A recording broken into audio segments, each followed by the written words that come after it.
सम्मानित श्रोतागण, सादर नमस्कार। मैं प्रदीप कुमार व्यास, सेवानिवृत्त जिला एवं सत्र न्यायाधीश मध्य प्रदेश कैडर, आप सबका मेरे इस YouTube चैनल लीगल एजुकेशन में एक बार फिर स्वागत करता हूं, हार्दिक अभिनंदन करता हूं। आज का विषय है भुगतान करें और वसूले का सिद्धांत मोटर दुर्घटना दावा प्रकरणों के संदर्भ में। थ्योरी ऑफ पे and recover in respect of motor accident claim cases.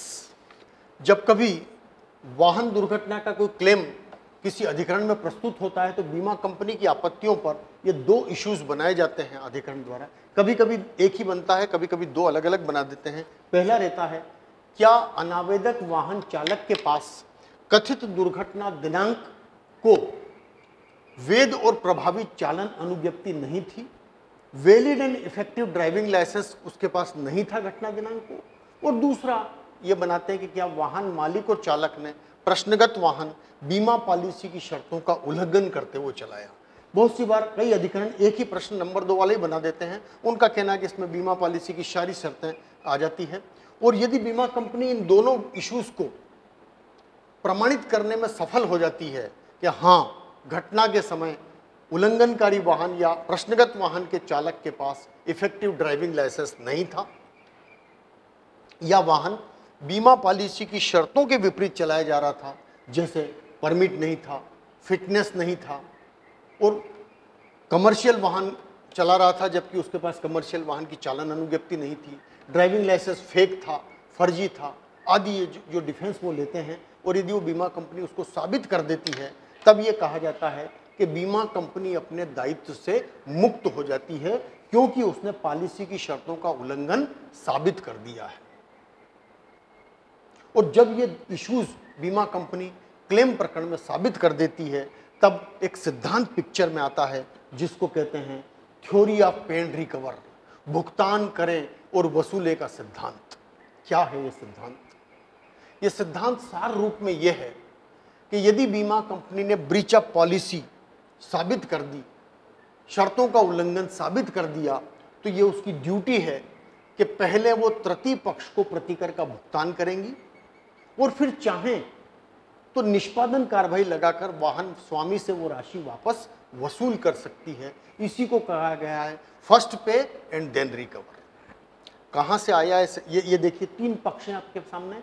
प्रथम पक्ष होता है वाहन स्वामी, द्वितीय पक्ष होता है बीमा कंपनी, और तृतीय पक्ष होता है दावेदार। बीमा करने वाला और बीमा करवाने वाला फर्स्ट और सेकंड पार्टी है, और आवेदक थर्ड पार्टी है। तृतीय पक्ष को वो बीमा कंपनी उल्लंघन साबित हो जाने पर पहले प्रतिकर का भुगतान करती है और फिर द्वितीय पक्ष से उसकी वसूली करती है। सिद्धांत की उत्पत्ति कहां से हुई? बहुत पुराना जजमेंट है, British India general insurance company limited विरुद्ध कैप्टन एतबार सिंह, 1959, सुप्रीम कोर्ट 3 जज बेंच। इसमें माननीय सर्वोच्च न्यायालय ने कहा कि यदि किसी वाहन दुर्घटना में किसी व्यक्ति का कोई नुकसान होता है तो यह उचित होगा कि बीमा कंपनी उसको प्रतिकर का भुगतान करे। बीमा कंपनी को निश्चित रूप से इससे नुकसान होगा, क्योंकि उसे इस तरह से प्रतिकर अदा करने पर उसको भी हानि होगी। हम उस हानि को भी समझते हैं, वो भी इक्विटेबल है। लेकिन बीमा कंपनी एक व्यापार या बिजनेस कर रही है, वो इंश्योरेंस का एक व्यापार करती है, वाहनों का बीमा करती है, जबकि वो व्यक्ति जो दुर्घटना में घायल हुआ है उसकी दुर्घटना में कोई भूमिका नहीं है। वो एक निर्दोष यात्री है जो जा रहा है रोड पर, लोकमार्ग पर, और उसको नुकसान हुआ है, तो उसके नुकसान में उसकी कोई भूमिका नहीं है, जबकि आप एक व्यापार संचालित कर रहे हो।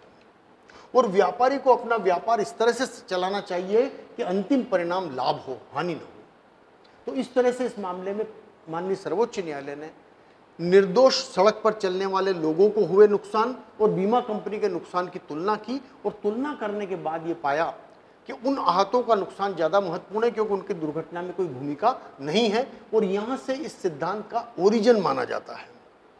क्या उद्देश्य इस सिद्धांत का?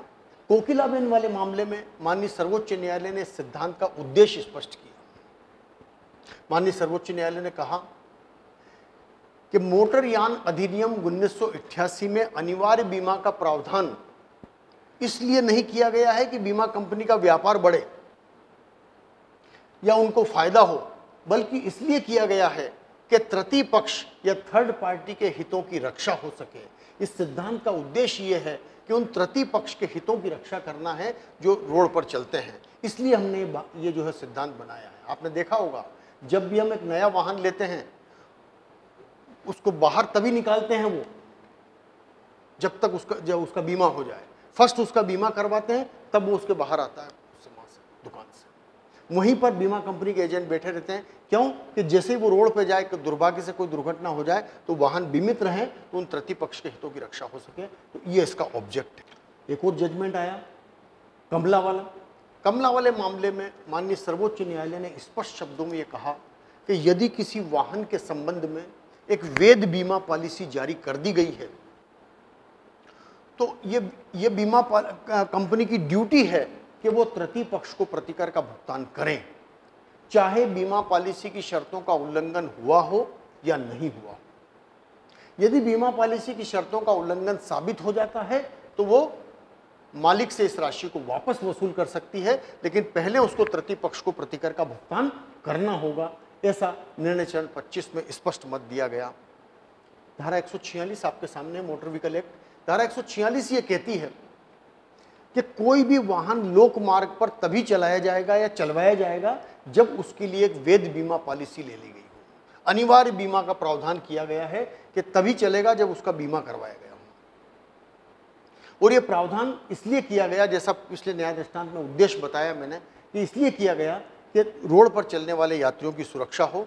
और एक प्रावधान है 149 evidence act, motor vehicle act, 149 motor vehicle act, ये भी थर्ड पार्टी के हितों की रक्षा के बारे में है। इसमें स्पष्ट प्रावधान है कि यह बीमा कंपनी की ड्यूटी है कि जो भी अवार्ड या निर्णय ट्रिब्यूनल द्वारा या न्यायालय द्वारा पारित किए गए हैं उनको सेटिस्फाई करें। It is the duty of the insurance company.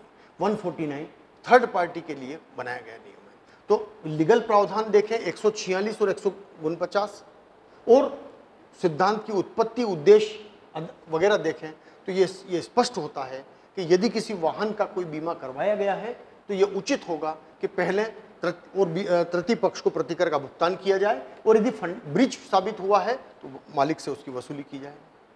एक और प्रावधान यहां ध्यान रखना पड़ेगा आपको, 147 1B1, ये लिमिटेड इंश्योरेंस के बारे में प्रावधान है। ये मालवाहक वाहन के बीमे के बारे में है। देखा होगा, लिखा होगा गुड्स कैरियर। गुड्स कैरियर अर्थात जिनमें मालवाहक वाहन या माल ले जाया जाता है, सामान ले जाया जाता है, तो उसमें दो लोगों का बीमा होता है। देखिए, माल का स्वामी या उसका प्राधिकृत प्रतिनिधि। जो माल उसमें रखा है या तो उसका स्वामी बैठ सकता है माल के साथ, या उस स्वामी का अधिकृत प्रतिनिधि बैठ सकता है।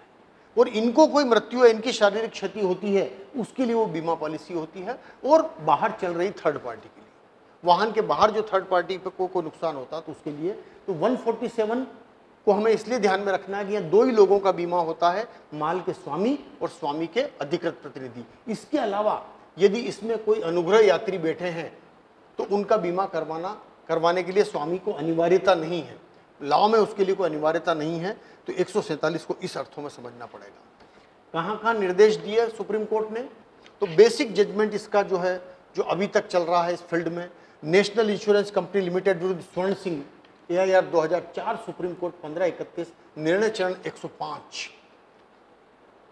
उसमें माननीय सर्वोच्च न्यायालय ने स्पष्ट किया है कि बीमा कंपनी यदि बीमा पॉलिसी की शर्तों का उल्लंघन साबित कर देती है तो ये उसकी ड्यूटी है कि पहले वो तृतीय पक्ष को प्रतिकर का भुगतान करेंगी और फिर निष्पादन कार्रवाई लगाकर चालक और मालिक से वसूल सकेगी। कुसुमलता सतवीर, अंगद कोल, लाल सिंह मराबी, केम्पेह, पप्पू विनोद, सिंहराम, शमाम्मा, ये मैंने आपके सामने 8 एग्जाम्पल रखे सुप्रीम कोर्ट के, और ऐसे आपको ढेरों एग्जाम्पल मिलेंगे जिसमें स्वर्ण सिंह के मामले को रिलाय करते हुए माननीय सर्वोच्च न्यायालय ने ये कहा है कि अधिकरणों को जो है पे एंड रिकवर का आदेश थर्ड पार्टी के मामले में करना चाहिए। ये 3 उदाहरण परमिट के बारे में है कि जहाँ परमिट का ब्रीच साबित हो जाता है, परमिट नहीं है या रूट का परमिट नहीं है, तो वहाँ इन तीनों मामलों में यहाँ भी पे एंड रिकवर का आदेश हुआ। अमृत पाउल सिंह, छल्ला उपेंद्र राव, माधुरी कुशवाहा, तीनों मामले हैं। 2 सुप्रीम कोर्ट है, एक MP हाई कोर्ट है, जिसमें कहा गया कि यदि परमिट नहीं है, ये भी शर्त भी साबित कर दी जाती है कि परमिट नहीं था या रूट का परमिट नहीं था, तब भी बीमा कंपनी को तृतीय पक्ष को प्रतिकर का भुगतान करना होगा। 147 1B1 ये केवल बीमा या के दो लोगों के लिए दायित्व बनता है उसका, बीमा कंपनी का, माल का स्वामी और स्वामी का अधिकृत प्रतिनिधि, और उसमें जो ड्राइवर या जो क्लीनर वगैरह जिनकी किस्त दे रखी है, जिनकी जो प्रीमियम दी है, केवल उन्हीं के लिए दायित्व बनेगा या वाहन के बाहर चल रहे लोगों के। इसके अलावा यदि कोई तृतीय पक्ष और बैठे हैं उसमें, यात्री वगैरह, तो उनका नहीं बनेगा, क्योंकि ये वास्तव में मालवाहक वाहन होता है जिसमें केवल माल जा सकता है, यात्री नहीं जा सकते हैं।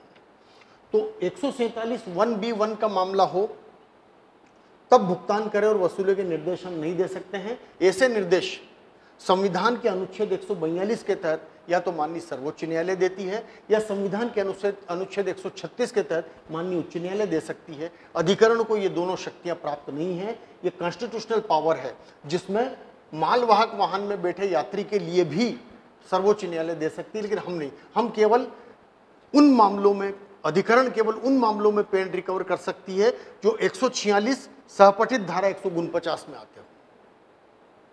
जो मामले धारा 147 सहपठित धारा 146 में आते हो, उनमें पे एंड रिकवर का आदेश हम नहीं कर सकते हैं। अर्थात बेसिक प्रावधान 146 काय के बारे में है कि कोई भी वाहन लोक मार्ग पर तभी चलाया जाएगा जब बीमा पॉलिसी सभी के लिए अनिवार्य है, चाहे मालवाहक वाहन हो या कोई भी वाहन हो। और अगर वो 149 में कवर हो रहा है थर्ड पार्टी, तो पे एंड रिकवर करेंगे, और गुड्स व्हीकल है, उसका यात्री है, तो हम पे एंड रिकवर का आदेश नहीं कर सकते हैं। ये दोनों का मुख्य अंतर है।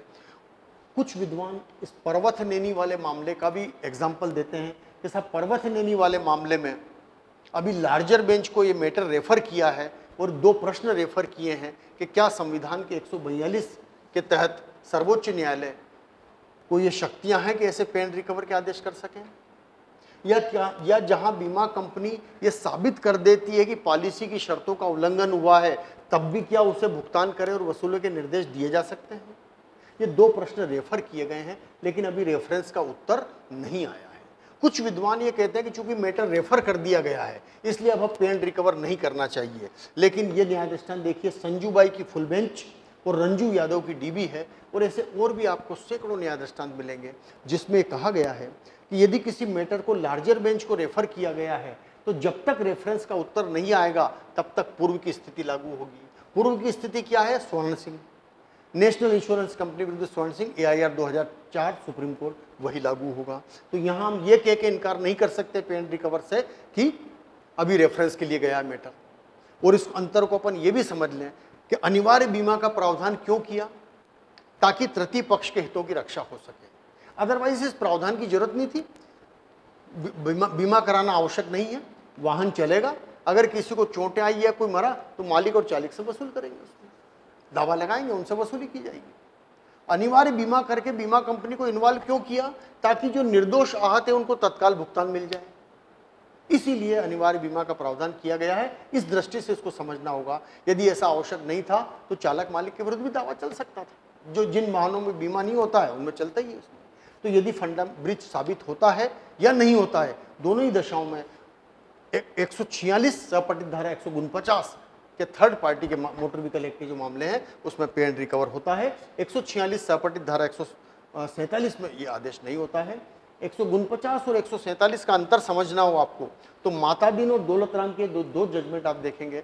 इसमें उन्होंने कहा कि कब पे एंड रिकवर करते हैं और कब नहीं करते हैं। इन दोनों न्याय दृष्टांत को पढ़ने से आपको अंतर पड़ जाएगा कि 147 अर्थात मालवाहक वाहन और सामान्य वाहन में कब क्या अंतर होता है और कैसे पे एंड रिकवर मालवाहक वाहन में नहीं कर सकते और सामान्य वाहन में कर सकते हैं। वसूली की प्रक्रिया क्या होगी साहब? बीमा कंपनी के लिए क्या प्रक्रिया? तो उनको सीधा एग्जीक्यूशन लगाना है, अवार्ड की कॉपी एग्जीक्यूशन लगा देंगे। वसूली की प्रक्रिया में जरूर बीमा कंपनी ये कहती है कि साहब वसूली होती नहीं है, ये सारी बातें हैं, लेकिन मेरा आग्रह है कि वसूली की प्रक्रिया में जैसे एग्जीक्यूशन लगाएं, सबसे पहले उनको आग्रह करना चाहिए कि RTO को एक पत्र जारी कर दिया जाए कि साहब इस वाहन का कोई भी जो है रजिस्ट्रेशन तब तक नहीं किया जाए तब तक जो है ये हमारी वसूली नहीं हो जाती है, और वहाँ नोट लगा दिया जाए उसमें कि ये वाहन जो है फला एग्जीक्यूशन के अधीन है, उसके अधीन है, ताकि अगर कोई उस वाहन को खरीदता है तो वो आरटीओ से यदि जानकारी निकालेगा तो वहाँ रिमार्क कॉलम में उनको मिल जाएगा कि इस वाहन के विरुद्ध ऐसा एग्जीक्यूशन लंबित है, ये प्रक्रिया भी करना चाहिए। बीमा कंपनी को स्वामी की और कौन कौन सी संपत्तियां हैं उनकी स्पष्ट जानकारी इन्वेस्टिगेटर अपॉइंट करके लाना चाहिए और देना चाहिए कि इन संपत्तियों से भी वसूली की जा सकती है, और सारी संपत्तियों की जानकारी देकर वसूली को फास्ट करना चाहिए। मैं मानता हूँ कि वसूली धीमी है इसमें, लेकिन ये सब चीज़ें यदि आप लाओगे तो वसूली हो सकेगी। यही है पे एंड रिकवर का सिद्धांत, जो ये कहता है कि जब कभी बीमा कंपनी ये साबित कर देती है कि बीमा पॉलिसी की शर्तों का वाहन मालिक और चालक ने उल्लंघन किया है, तो उसकी ड्यूटी है कि पहले तृतीय पक्ष को प्रतिकर का भुगतान करें और फिर निष्पादन लगा के वसूल कर सकें। लेकिन मालवाहक वाहन में बैठे यात्री के लिए लागू नहीं होगा।